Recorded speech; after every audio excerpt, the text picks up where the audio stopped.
Well, thank you very much for having me. And Pablo, it's great to get to meet everybody and hear the pitches for your companies. My name is Jarrod Morgan. I'm with a company called ProctorU.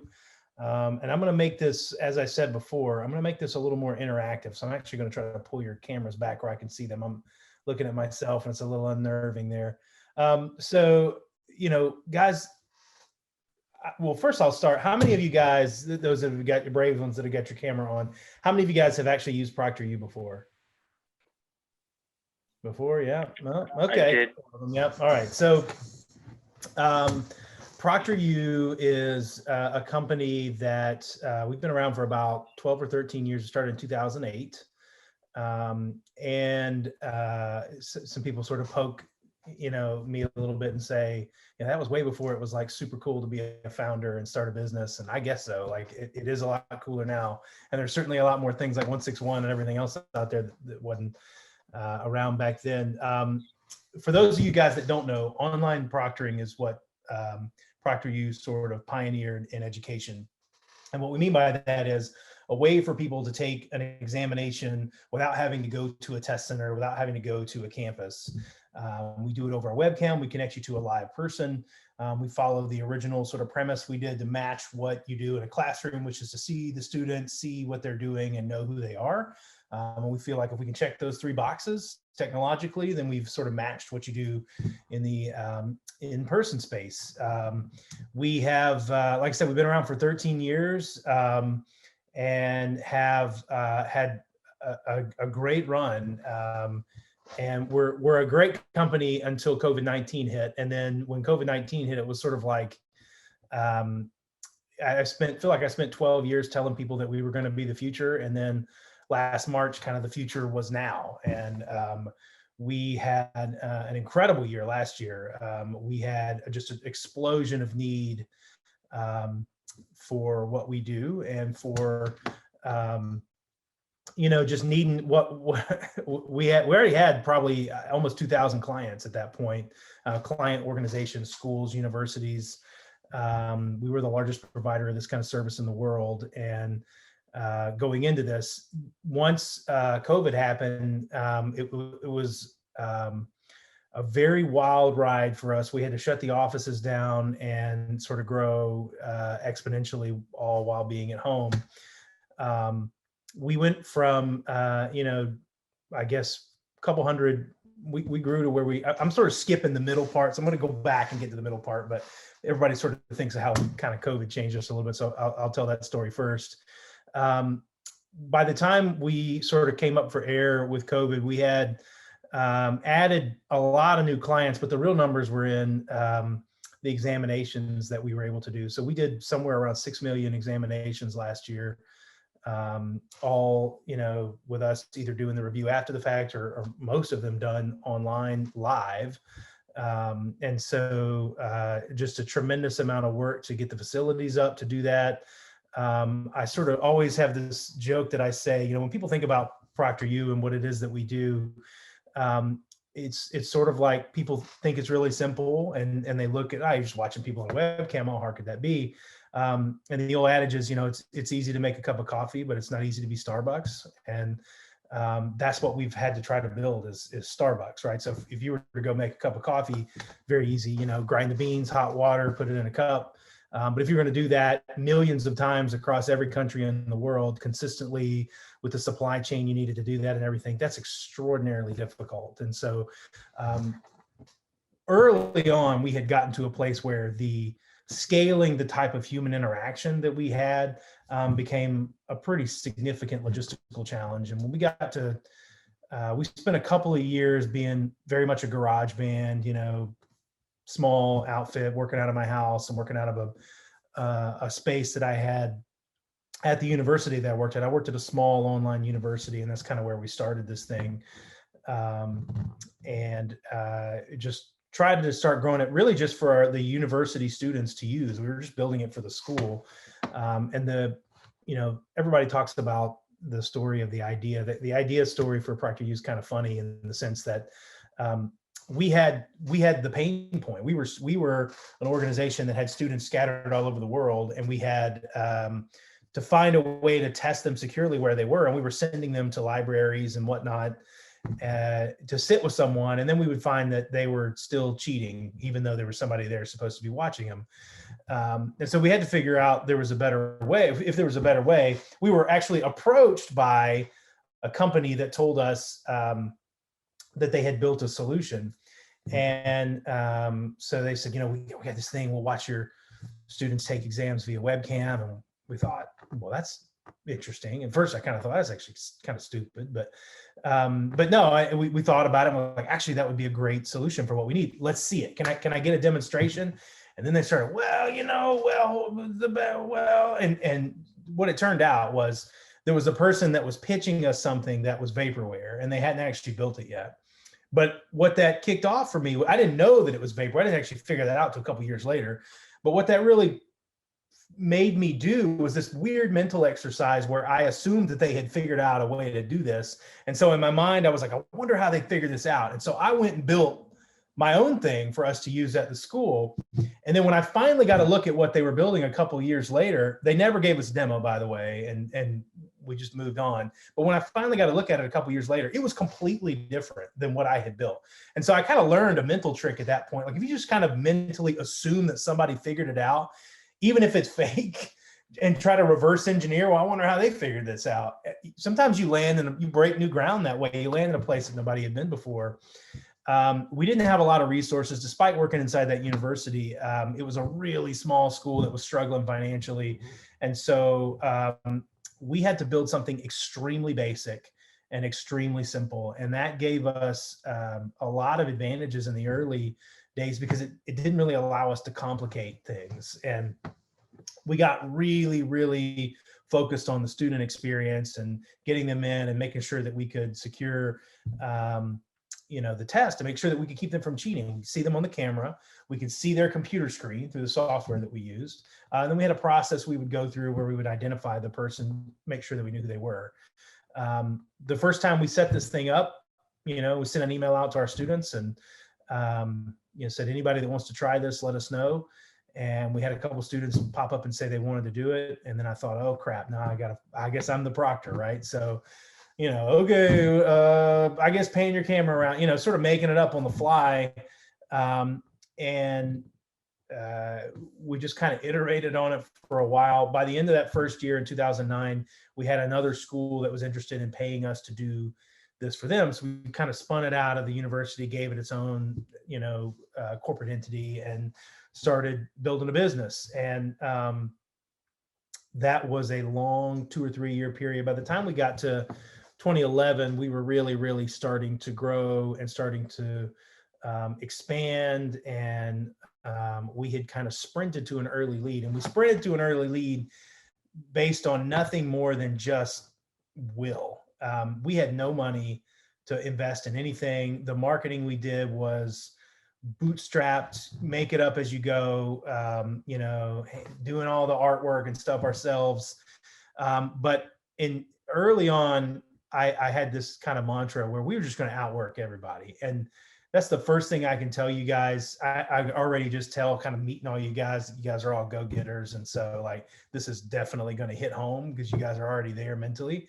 But it doesn't matter how much money you have, particularly in the beginning. It really doesn't. I know all you guys are like, we got to get funded. We got to get funded. More importantly than getting funded, you got to get your model down. You got to get your talk track dialed in. And then but the most important thing is you just got to be willing to outwork everybody else. And so we made a pact early on that, we had competitors that were way more highly funded. We had probably $600 sunk in the prototype that we were using to serve schools. And there are other schools that have $1.2 million to just like from one, organization prepaid them or whatever. And we were battling against those guys head to head. But we made up our mind that if that organization was going to call 5 schools, I was going to call 50 schools. If they were going to go to 2 trade shows, I was going to go to 20 trade shows. Right. And I used to get excited about, when I would be working at 10 o'clock at night or something, that I was getting better and I was moving forward and other people were not moving forward. Right. And they were probably sleeping right now.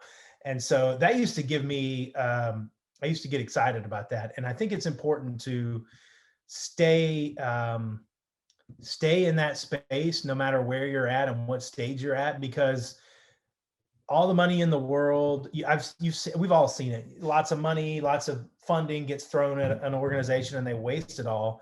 I think you learn, if you get resources too early and nobody really holds your feet to the fire and how you're going to use them, they can make you lazy. And oh, we got to market. Let's just throw 6-figure money at somebody to figure out a marketing plan for us. And that's not necessarily the right way to do it. You need to know your business, and you need to know what it is that you are trying to do and who you're trying to sell to, right? And so, like I said, we kind of sprinted to an early lead, but we were still kind of a ragtag organization at that time. And we needed to pull in some institutional money. Once we got to a place where we were actually making money, we had material revenue coming in because we had just, bootstrapped it and everything else. We were able to, I was going around, I'm talking to venture groups, I'm going to probably all the same kind of stuff that you guys are going to, knocking on doors. Hey, let me give you my pitch, And everybody said no. And very famously, and I won't name the person, but very famously, I met with some venture guys in Gainesville early on, and I gave them the whole ProctorU story and and they told me, this is not great. You're a great guy. I think this is a cool idea. I don't think you can make this a business, right? So you probably should move on or do something else. I don't think this is a real business. I thought about sending that guy the paperwork that showed the valuation that we got last year, but I decided against that, right? We don't want to tap dance in the end zone too much. But the point of this is, no one's going to believe in you until that one person does. And that's really what matters. And you kind of got to act like you don't need the money. And that's when the money becomes a little bit easier to get. Right? You need to be able to show people that you need money to grow and expand, not money to survive, right? And keep the lights on. And so we had to do that. We had to bootstrap our way to that as quickly as we could. And we finally got to someone in Huntsville, Alabama, named the organization is called Eastside Partners. And they believed in us enough to do a Series A. We got a $3.5 million round of funding. They ended up doing a couple of follow-on rounds. But we were able to grow, like I said, the largest organization to do this. We were, I think, 138 or 183, I think, on the Inc. 500 list of the fastest growing companies in the country back in 2014, I think. We've had all sorts of cool things sort of thrown at us, and I think we're a 4-time Gator 100 winner. And I would say, by the way, this is really strange for me because if you look around the internet, I'm really not a guy that goes out and talks about these kinds of things and talks about valuations, talks about awards and stuff like that. And if there was a point that I was going to try to make to you folks today, it was that in particular. There's an article that I read last week that essentially the headline was, startup founders, quit trying to be famous and build your damn product. And I can't stress that enough. Like I probably have as good an entrepreneurial resume as almost anybody, certainly in the top 5% in the Southeast. And you just probably don't see me around or hear about me because I'm too busy building a business. And, I'm always suspect of those founders that never miss a startup mixer. And, if it's drinks and pitches at the local bar, they're there, with their snarky t-shirt and their blazer and their business card, and they're handing it out. And, and every time there's a magazine article, the 15 people to watch in 2015, like they're in it, and I'm always a little suspect on that because that takes effort. It takes effort to get, to play those games. And we've played them, right? You do those things, but I can tell you, like the Gator 100 stuff, Inc. 500, you name it, like all those little things that we've sort of been around. I can't think of much of anything that really did to move our business forward. It was validation And it was something, the Gator 100 in particular was something I could get my mom really excited about. But in terms of making our customers care anymore, it really doesn't. And so the thing that I have to stress to you guys enough is it's so typical for people to be really excited about the fact that they have started a business and they just want to be around other startups and they want to do, and I think what you guys are doing here is fantastic. And this is the positive kind of stuff because you're all trying to grow. But when you get around a bunch of people that hadn't figured it out and everybody's surrounded staring at each other, none of us have figured this out, that's not a good place to be. You need to surround yourself with mentors that have been there before, that have done things. Expose yourself to people that have got context on, you know, how to overcome challenges, maybe help you see the rock in the water that you haven't seen yet, to kind of get you to where you need to go. You need to be laser focused on your customers. If you go, I have a rule for you guys to follow. If you go to a startup, you go to one startup conference, okay, you have to go to 5 places that your customers are. So promise me that, okay? If you have to be where your customers are, you have to be where your customers are so you can talk to them, figure out what they care about, the language that they use, the things that they don't just, you can't think it. You need to know what they're worried about. So early on, way back when, we could have spent a lot of time going to startup mixers and things like that. And then we would do some of those sometimes, but we spent way more time going to education trade shows and speaking to faculty members and talking to professors and like, hey, how can I make this helpful for you? And like, hey, you used it last semester. What'd you like about it? More importantly, what'd you hate about it? And just constantly iterating like that and figuring out what things people care about and gear your business towards that. People pay money in the biggest abstract form. People pay money for one of 2 things. They pay money for pleasure or they pay money to solve a problem, right? And so you need to figure out which one of these your business does, and then make sure you can clearly articulate why you check that box. Clearly, online proctoring is not on the pleasure side, it's on the problem solving side. And so we needed to get laser precise on how we could articulate to people how the problem gets solved and why we make things easier for them. Constantly put yourself in the shoes of your customer, right? Somebody who's going to, why are they going to buy your thing, right? Why are they going to drink that, the pre-operative drink, right? Or why am I going to play the financial game? Or if I'm trying to go fishing and when do I feel the pain, right? And how do I know to get to you guys? And so you have to start thinking through that life cycle of that thought process and sequence of events and know that better than anybody. And that is how you're going to leap forward. And if you obsess over that, obsess over your customers and obsess over what your customers think and what they want, you'll find yourself talking to investors, institutional investors at some point, and one of the first things they'll say is, wow, you really know your space, right? And that, right? That's what you want. You want somebody that knows that you know your space, not knowing how to be a startup. Nobody knows how to start a business until they've done it before, right? So like, you don't need to know that per se. You need to know your business. And we had to make a CEO change midway through our journey. So I was never the CEO. We had somebody else that came on that was our CEO from kind of the founding. He was around, and we had to make a CEO change. And we went and recruited our CEO, Scott McFarland, who's our CEO now. I remember having a conversation with him, and he said, I don't know if I can help you guys. I really don't know education that much. And I remember sort of famously telling him, I don't need you to know education. We know education. We've been obsessing about it for years. We need somebody to come in and help us run a business. And so that's, I guess, the point.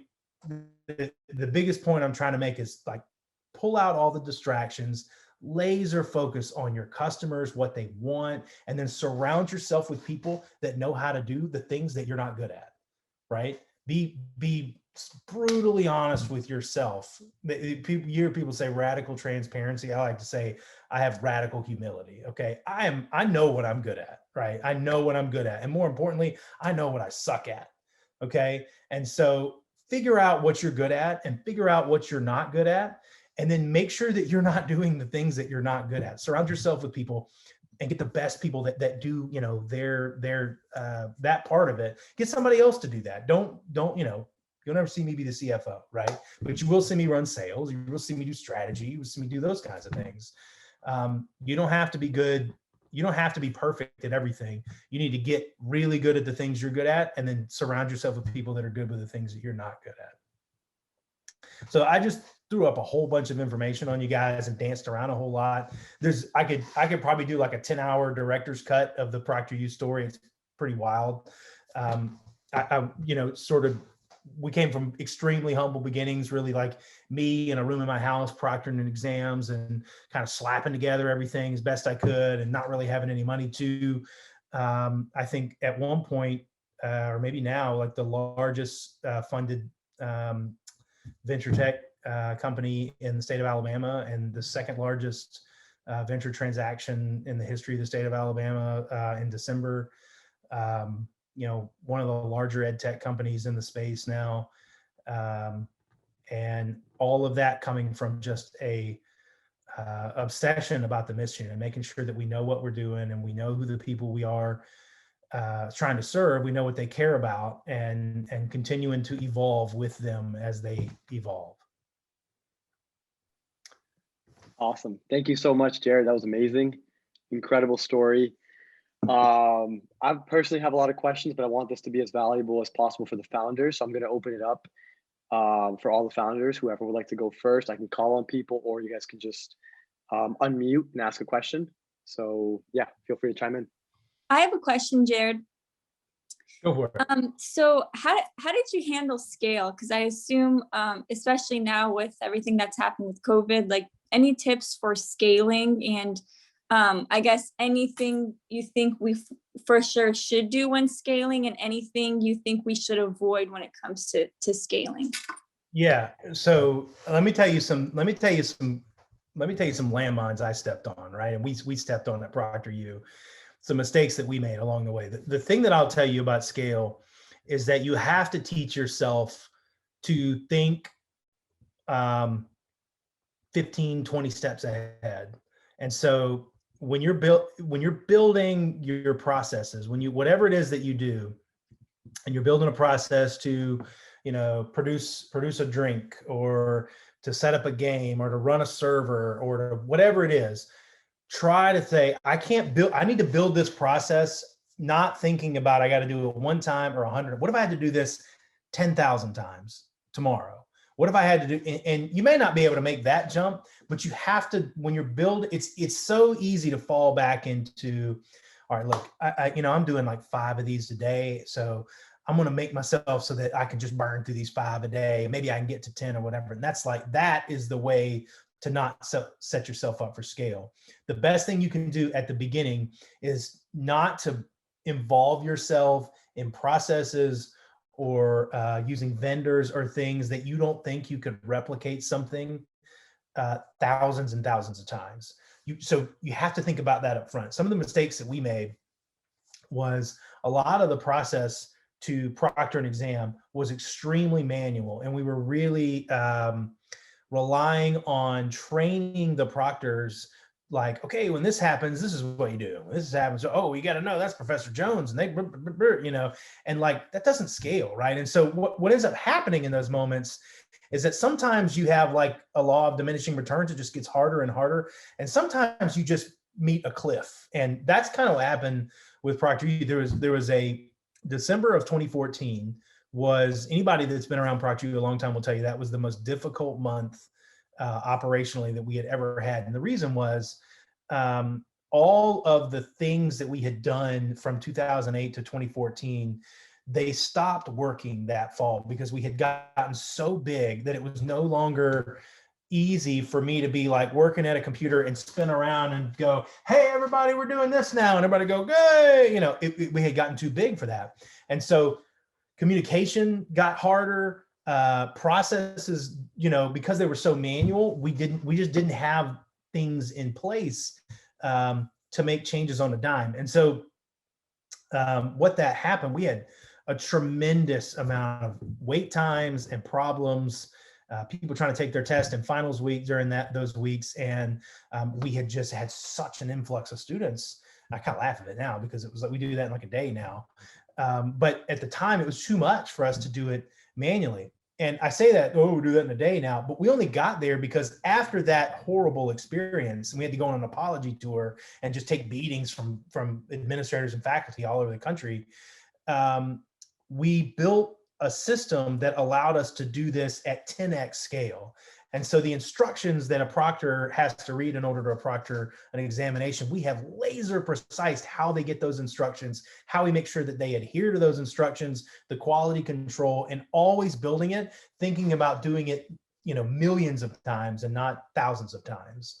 And the earlier you can start to build for that, the better you're going to be. That's what, the earlier you can think about scale and try to anticipate, okay, I'm ordering this thing. What happens if I needed to order 10,000 of these? Do I get a discount? Can this person deliver 10,000 of them? Can they get them timely? What happens? Here's another thing for scale. What happens if this thing fails? So you got to start looking at your business when you start thinking about scale and identifying single points of failure, right? Whether it's a server, a vendor, any people in your own organization as a process, single points of failure create failure because people get sick, servers go down, vendors screw up. And so you need to think about scale early, look for, single points of failure in your processes. And when you find them, figure out like, what would we do if that went down, or I didn't have that vendor, I didn't have that person. If your answer is like, oh, we'd be screwed, well, you better start working on a backup plan. Awesome. Next question. Anybody feel free to ask. Hey, Jarrod, I have a question. So especially during the early days when you're doing like customer validation, I'm sure there was a bunch of people who wanted like specific features or maybe for you to like change certain things around. How did you kind of filter out what was quality feedback and like what features you should implement and what you shouldn't? Man, that is, Malcolm, that's a good question. So it's really typical when you start to become customer focused, you can get almost too focused on one person in particular. And so you have to make sure that you keep conversations going with lots of people. And it's okay. You also have to learn the power of no, the word no. And we had situations where early on, we were working with a school and a school comes in and they said, look, we're going to give you like all this business, right? But you got to make your system do X. And of course, the first time we hear that, we're like, yeah, we run over there, we build that thing. And then we had another one, we're going to give you all of this, but you got to make it do Y. I'm like, yeah. And so like you add that up. And then in a couple of years, you've got this like Frankenstein system where you're like, why does the system do that? Well, Professor Jones over there at such and such college needs that, so don't kill that. And you start to create this problem. So I didn't do a good job of this. None of us did at ProctorU early on. What we learned is that you have to be able, to lay out how it would make sense for you to do that. So you need to, and only you know this because you know your business, right? You need to figure out, is what they're asking for something that a lot of people are going to want, right? And you need to, and you don't always know the answer to that question. So try to validate it, right? Go poke around. If you've got people that talk to a lot of customers and maybe they haven't spoke to that one, bring that to them and go, hey, this guy's asking for such and such. And you may hear him go, oh my God, yeah, like everybody's going to want that. Okay, that's something you should build, right? But if you go, hey man, we got, the customer's like, we got this crazy old system and you got to integrate with that thing. You got to weigh out the cost, right? And there's cost in man hours and distraction and everything else to do that. And the equation always comes down to, is the cost and complexity and time and money to build what they're asking worth whatever it is they're giving to you? And it's okay for you to go back and say, we can do that. However, this is what we need in return. Scott McFarlane has this little thing where he always tells me, you can say, if I do this, will you blank, right? So if we build this, will you give us this, right? And you need to kind of hold firm on some of these things. And look, sometimes they're going to walk. And sometimes the business you walk away from is the thing that is the best thing that ever happened, right? I mean, it's particularly if you're B2B, like if you're selling to other businesses, that one particular organization can just be a nightmare. We've, sometimes it's good, sometimes it's bad. You think you get a giant. So we've worked with Google for years, right? Love Google, great organizations, but takes a tremendous amount of effort, right? And attention because of who they are. And so you have to weigh these kinds of things out. Is what they're asking for worth what it is that we're trying to do, and keeping your eyes on the prize. Like if I laser into this customer and I get all their business, or we get it, am I going to lose everybody else because I got super distracted? And it's understand what it is that you got to put in. And if nobody else is going to use what they're asking you to build, understand what you're getting in return. Sometimes that equation is a yes, like, yep, that makes sense to me. Sometimes, most of the time, that equation does not, right? And gotta be afraid to walk away sometimes. That sucks, especially when you're trying to grow your business. You hate walking away from business, but you got to be ruthless about what it is that you're trying to build. And and what, I say yes to you, but I got to start saying no to all this other stuff that we need to do. Thanks. Yeah, that was super helpful. So Jarrod, one thing you were talking about is how, everyone can make coffee, but you have to become like a Starbucks to be successful. And one challenge you faced was like, how do you become that Starbucks? On the fundraising side, how did you initially start raising, having, just the ability to create the coffee and, without, having the scale to prove that you're a Starbucks yet? Because it's sort of like catch-22, right? You need the funds to grow your business, but then you also need that growth to prove that you can become that Starbucks. Yeah. I mean, you're going to need to show growth without it, for sure. You're going to need to show that you're growing, that, the earliest part, I hate to say this, but we're about being real here. Like the earliest part, kind of where you guys are, this is the crappiest part. I mean, this is the, building a business, being a startup is, I joke sometimes, like, it's almost like at the very beginning, it's like you're playing pretend with your friends or something, like, okay, I'm going to be the this and you're going to be the that, and you're going to be the sales guy. And we're going to, and you sort of, and you just kind of have to keep saying it to believe it. And you've got to will some growth to happen in the beginning. And you better be able to chart it and demonstrate to people that you've got traction visually. Build a chart, show them the up and to the right business, right? And, some people will see it, some people won't. I remember vividly, I met a venture group in Chicago, and we were starting to go like this, but we were only like 100 exams, 400 exams, 700 exams. We met them in that 700, right? Now, a couple years later, we were doing several thousand a month, and, but we were still, and they were just like, I don't see it. I see 700 exams times $20. I don't see it, And so, and I don't blame them, right? I mean, it was early. So you're just going to have to keep trudging up that hill as far as you can go. And, it's different for every group, but if it's a lot like raising money is a lot like sales. Let me ask you this. Of you, Elena, I see you got your camera off, but Ilana, I think it's how you say it. Sorry.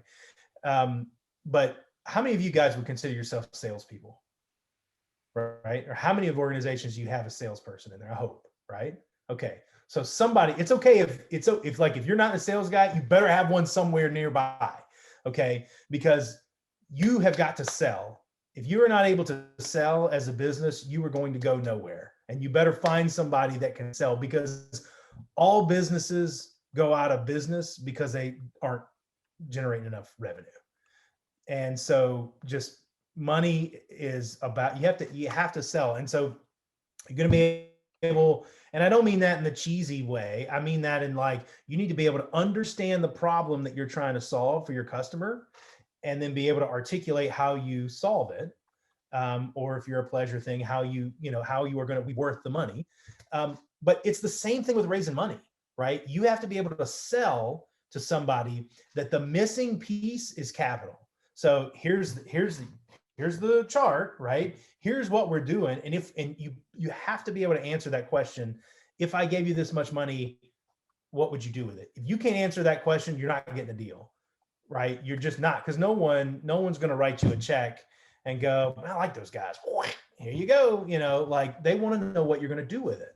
And so you need to be thinking all along and building a process where you go, man, if I just had this and this and this, I could go faster. I could build higher quality. We could make more money if we did blank. And when you can articulate that to people, man, it makes sense. And sometimes it's like, if you watch Shark Tank or something like that, they go, well, we just want money for marketing. And what are you going to do with the money? Well, I'm going to put it into marketing and sales. Okay. Yes, of course. What are you going to do exactly? Right. So you need to be able to even like get that drilled down to, we run these kind of campaigns online. I run 5 a month and they usually generate this much revenue. I only have money to run 5 a month. We'd like to run 20, or whatever it is. You need to quantify it, right? You need to say, if we did this and this and this is the kind of return we think we'd get. And so raising money like that, being able to show traction is about showing how much you've been able to muscle up, but then selling them that if they gave you the money, you already kind of have a playbook built out there. If you got the money, you'd start running the plays, right? That's what we do. Bing, bang, boom. And it's okay if they're not all correct, right? I mean, any good investor is going to want to lean into you and run through that playbook and go, you probably need to, let's think about that, right? Or maybe check, but that's okay, right? It's all right to have the wrong answers. You just got to go sometimes and be humble enough to change course if you think you've got something wrong. I think that's, for me, when I'm looking at outside businesses, and for me, when I've been dealing with investors, I've been on both sides of it, right? I like to see somebody who is confident in the fact that they're going to work hard, but humble enough to recognize when they don't have the right answer. And, I have this saying that I always tell myself, like, I'm not trying to be right, I'm trying to win. Like, I'm not trying to be right, I'm trying to be effective. That's your job, is to be effective, not to be right. So you're going to come up with an answer. It might not be the right answer, and that's okay. You're trying to win. You're trying to be effective. You're not trying to be right. And I've watched people go down in flames as they try to build a business because being right was more important to them than solving the problem and being successful.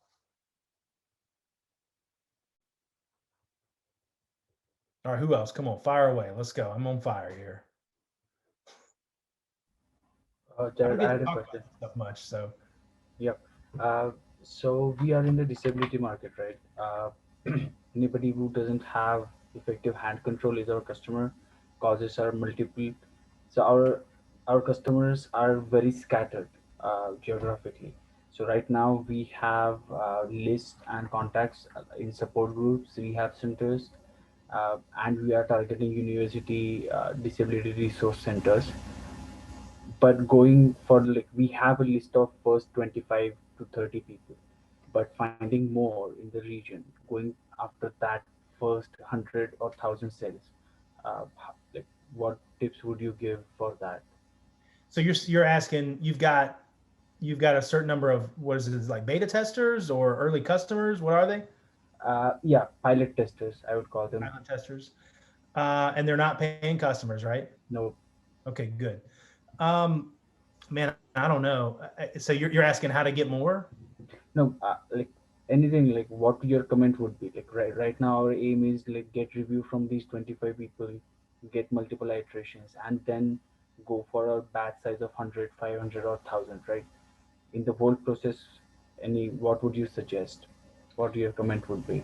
So if I was helping you with that process, the first thing that I would do I would make sure I know, okay, if I get all this built and I have a business here, who's the person making the decision to pull out the wallet, right? Who's the decision maker here? And you don't have to answer that, but you need to figure out who that person is. And for you, is it the person that needs the product? Is it an insurance company? Is it, I don't know, right? It could be a lot of things, but figure out who the actual decision maker is going to be.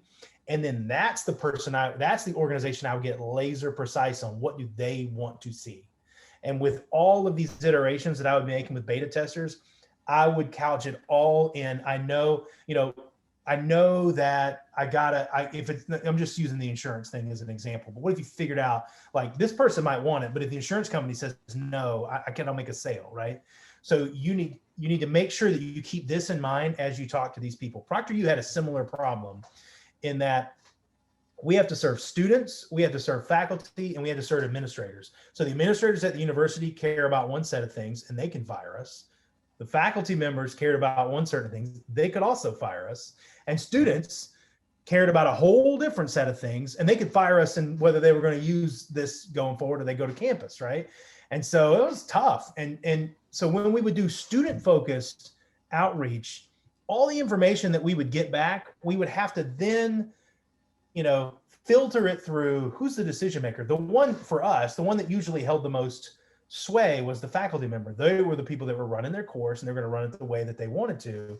And so we had to make sure, because students will say, look, I just want this to be really easy. But if you go too far into that scale, I'm not protecting against cheating, right? So I had to kind of like always couch that back to who the real decision maker was. And so if I was going through those beta tests for you, I think that would be, I would figure out who that decision maker is. I'd write it on the wall and I would become obsessed with what that organization wanted and make sure that everything flowed from that, right? Every product decision, particularly your messaging and marketing, right? That has to come from who's making that decision. Yes, sir. Yeah. Thanks. I got a question. Oh, Nope, go ahead. Go ahead. She's been trying to race to unmute each time. There you go. Okay, so I had a question with dealing the problem of a chicken and egg, right? Like I think even you are in the space wherein you have students, you have faculty members, you have these administrators, and it's dealing with marketplaces is something that who do you bring on first and how do you attract both sides? What in your early days, like what were some of the things that you did to solve the chicken and egg problem for a marketplace? Explain it to me a little more. I'm not sure if I know what you mean by chicken or egg. Let's take my example for instance, we are building a marketplace, which is essentially we have employers and then we do have job seekers, right? So the problem being that, I wouldn't say it's a problem, but we've kind of tackled in a few ways. So we have 7,000 job seekers who've signed up, and then we have 500 employers who've signed up. Now the problem being that, okay, who goes first? How do you attract the job seekers that these are your big dream companies who are on the platform? Or how do you attract the employers that this is your 10,000 candidate pool and you should just come to this platform for, picking out the candidate. So it's about which aspect of the market do you attract first, and that's the thing what I meant by the chicken and egg problem. Yeah. No, I see what you have a bit of a unique problem in that scenario in the way your business is that you have to get, once both sides see value, right? You've got a business that's feeding off of each other, but how do you get the value built? So there's probably multiple right answers to that question. Here's what, just on first pass, here's if I were throwing stuff up on the whiteboard, this is what I would do. I would figure out, what is a job seeker in your group? I'd go cherry pick some ones you think you could work with, and I would interview them and figure out what do you really care about, right? What do you really care about? And then just as importantly, I'd go cherry pick a couple of businesses, right? And figure out what they care about, because what you need to be able to demonstrate to your users some actual case studies, and case studies sound like a bunch of pages that no one's going to read, but what I mean by that is you need to have a couple poster child folks, here's Tim and here's Sally, and Tim wanted a job in such and such and he used our service and bang, he's hired here, and you need to be able to show people that. So what I would do is I would probably put my arm around some of them and I would just escort them to a good job, not charge them, with the understanding that they're going to be used as a case study. And I think if you got a few of those going back and forth, if you did that for a business too, figure out what they care about. Businesses care about speed to hire. They care about quality candidates. So that I'm not, okay, sorry, I look like I froze there for a second. So they care about quality candidates, speed to hire, and not actually having to terminate people, right? So, I hired somebody and 6 months later, I'm kicking them out. So if you, I would probably, that's like the muscle up section, I probably would lord over a bunch of these processes and get a bunch of successful ones to happen with me involved every step of the way. And that will probably teach you a lot about what your system needs to do to facilitate that. Because, okay, well, you know, I built my system to have, I'm just making this up, right? I built my system to have an interview and a follow-up and then hiring. And I'm actually finding out they like to have 3 meetings. Okay, I need to factor that into the equation or whatever. But I would push to make like lord over it so that you've had some connections happen, but then make sure you've got agreement from people that you get to crow about it if you do that. And once you've done that, that's kind of your chicken and your egg, I guess, right? You get to be able to show like, here's some businesses, like these guys are so happy because they posted this job and I just raced and got them a bunch of great candidates and got them hired. And here's these guys that were looking for a job and look how great, you know, look who they're working for now and whatever, and constantly be pushing people to do that. I mean, that probably gets you off the ground and gets you moving. And then you'll have to figure out how to kind of pivot to the next step after that. But that's how you can get it started, I would think. Yeah. Great. Thank you so much. Yeah, you're welcome. We probably got time for one more question or 2 more quick ones. I got one. So at Fish Rolls, one of our type of customers is government customers. Fish and Game, you know, FWC, Wildlife Commission, stuff like that. And I assume you all have a similar problem with maybe government customers and stuff. I don't know, but like they take forever to make a decision. You know, there's always the fiscal year thing, but there's also just, there's no risk. You know, if they take a risk, there's no reward for them. So they never take a risk and they never try to change things. Have you guys run into that at ProctorU at all with changing things up or introducing technology and things like that into an organization, either a university or government? I'm just curious if you have an approach to those types of customers. Yeah, if at all, yeah, you're right. I mean, you nailed it. Like government organizations by nature are slow to make decisions. We didn't see a lot of that in education because educators are generally more empowered to make decisions on their own. However, trying to early on as a startup, trying to sell to the top end of a university when we were unproven and new was really, really challenging. And so what we did was pivot to create our business so that we could create a groundswell. And so we, instead of like requiring university-wide contracts and I gotta have this entire college, whatever, we would work with an individual faculty member and we sort of positioned it like a textbook. Like, you know, those faculty members can choose what textbook they use and I also want you to buy this calculator or whatever. And so we just sort of presented it like that, like I just bolt this onto your course, right? And by doing that and running around and doing that, we called it the plant the flag strategy. We just planted the flag in a lot of places. We created enough groundswell that when we went back to have these higher level conversations, and maybe that is kind of how you would look at your conversations with the government, there was enough of a groundswell where it sort of was happening whether they liked it or not, or whether they understood it or not, or whatever. And I think that gave people some cover so that it didn't feel like such a risk. Like it was already happening. People were already using it. People weren't, you know, screaming about it. It was working. I mean, that's what I would try to engineer your process, your sales process, so that you didn't have to get a government stamp in order to be able to operate. You know, I've seen websites like that are similar to what you're talking about for like driver's licenses that are not affiliated with the government, but they tell you like, if I live in the state of Oregon, how do I want to go get a driver's license? There's ungovernment affiliated websites that go through and run through all that. And like, I'd probably study some of those guys because you're right. Like if you're waiting to get off the ground as a startup and you need the government to help you get up, you're going to wait forever, right?